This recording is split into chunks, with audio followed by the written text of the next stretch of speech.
सखी सुननी है कि वहाँ के विदेश चल गईनी। कैसे छोड़ देलू है ये सखी वहाँ के वो ये सावन के दिन में। अरे का कही ये सखी वहाँ के हमारा मन से थोड़ी ना गईनी है, अपने घर के मन से गइल बानी। अरे ये भाभी का घर दुआर के बारे में शिकायत करो तब अपना सखी से जौन कहे के बात हम खुल के कह देना। हाँ तो सुनी कहुना मासी में हंदी हरी हर भैली रे नाना दी। कहुना मासी में हंदी हरी हर भैली रे नाना दी। कहुना मासे सैया बलमुआ विदेशवा गइले रे नाना दी। कहुना मासे सैया बलमुआ विदेशवा गइले रे नाना दी। सावन मासे में हंदी हरी हर भैली रे नाना दी। फागुन मासे सैया बलमुआ विदेशवा गइले रे नाना दी।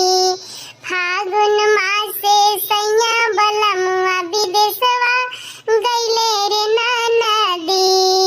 बारहो बारिशवा पर पियवा आइले रे नाना दी। काहे धनिया गवा के पातर भइलु सजनी। माई तोहर बड़ा दुख देले बड़ी सजनवा। भौजी तोहर बड़ा दुख देले बड़ी सजनवा। दीदिया तोहर बड़ा दुख देले बड़ी बलमुआ। शेर भरा चाउर तोहर माई देली सजनवा।